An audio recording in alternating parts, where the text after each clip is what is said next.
Think of Afghanistan, and the word that probably pops into your head is Taliban, right? But did you know that the currency of this poorest nation, the Afghani, has become the world's best performing currency in the third quarter of 2023, outperforming all others, including the mighty US dollar? Today, to buy $1 billion, one has to pay 42,275 billion Iranian rial, and some 87 billion Russian ruble, but only 77 billion Afghani, because it literally rains money here. Hard cash in dollars lands here, stuffed in bags or wrapped in plastic, supposedly for humanitarian aid. However, rather than reaching the common people, it goes straight to the Taliban. Is Afghanistan, which looks poor from a distance, secretly very rich? Does its economy hold treasures, making it a potential dark horse? In today's video, let's find out the truth about Afghanistan's economy and discover its hidden white gold treasure.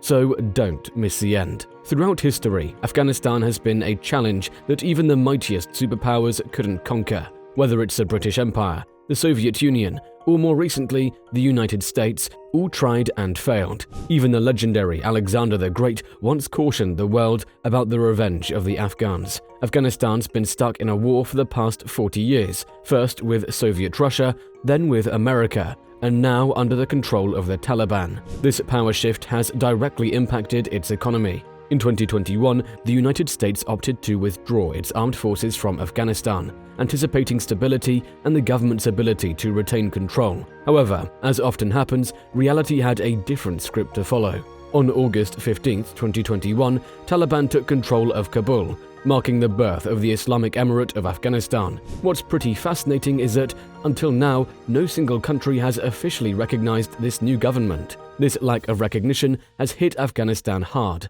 Every country stopped trading with them.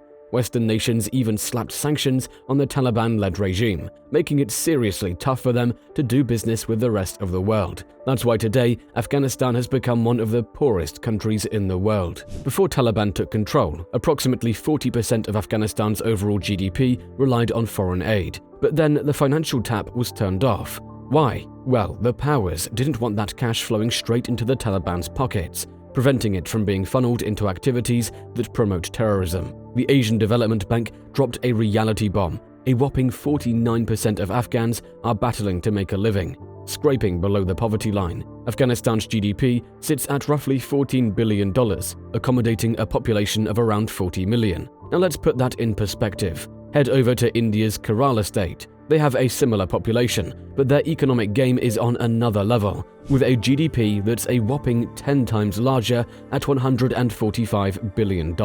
Despite a collapse post-Taliban return, strict measures imposed by the Taliban, such as banning the US dollar and limiting its use, led to a scarcity of foreign currencies. This forced reliance on the Afghani, boosting its value by 14% in 2023. However, these economic tactics don't alleviate Afghanistan's dire economic state, marked by high unemployment and financial instability. But it's possible that Afghanistan's actual economic strength might exceed our current guesstimates, because a large number of people work in the informal sector, which isn't officially documented. For instance, women face restrictions on education and employment, limiting their jobs like handicraft production, knitting, jewelry making, and small-scale food processing. Moreover, there's no tax on the money earned in these areas. Rumor has it there's this whole underground economy sneaking around with the official one. And honestly, we're in the dark about how big it is. This sly economy even does some secret trading with Pakistan and Iran. Afghanistan is often labeled as economically struggling,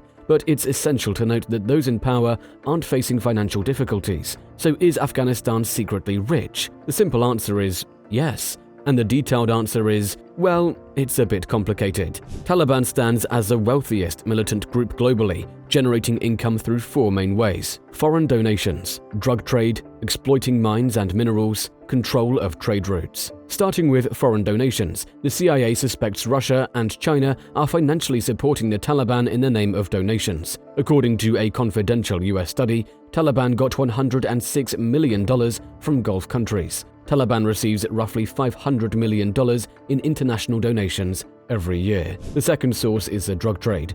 Afghanistan is the world's largest opium producer, exporting opium worth $1.5 billion to $3 billion annually. The Taliban used to earn $400 million from the drug trade, but their policy has changed recently. Growing poppy is now illegal, and their narcotic department even destroys the fields. Despite this, some farmers continue to grow and export poppies secretly. Third source is mining. Afghanistan's mining game is worth a solid $1 billion, but it's not your flashy big machine operation. It's more of a hands-on, small-scale deal, run by manual labor. Taliban's got their hands in the pot too, running about a quarter to a third of the show and collecting in $10 million. Just to be clear, all this data is before 2021, when the Taliban government is not formed. Now they've got a tight grip on the cash flow, dictating what's right, what's wrong, what's legal, and what's not. The last involves the control of trade routes. Transportation is a major player in the country's economy, but traders passing through Taliban-controlled routes face taxes. During the US military presence, 14,000 projects were completed, including the Salma Dam, Afghanistan Parliament Building, National Museum, and Kabul Airport. The United States provided $141 billion, while the international community contributed $30 billion.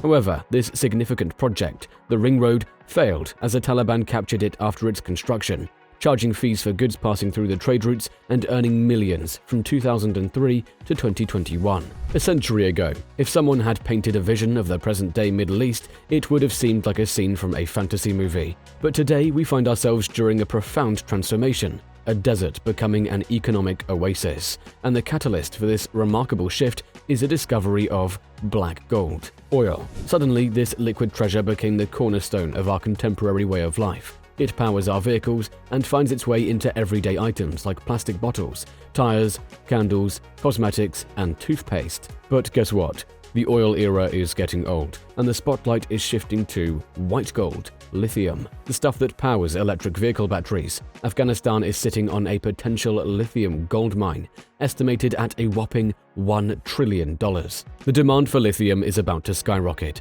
and China, already owning over half of the world's electric vehicle production market, knows this game well. That's probably why they're making moves in Afghanistan and other parts of the world, investing big bucks in lithium projects. China's not just eyeing Afghanistan, it's making moves globally, investing big bucks in lithium-rich spots like Bolivia, Argentina, Chile, and Mexico.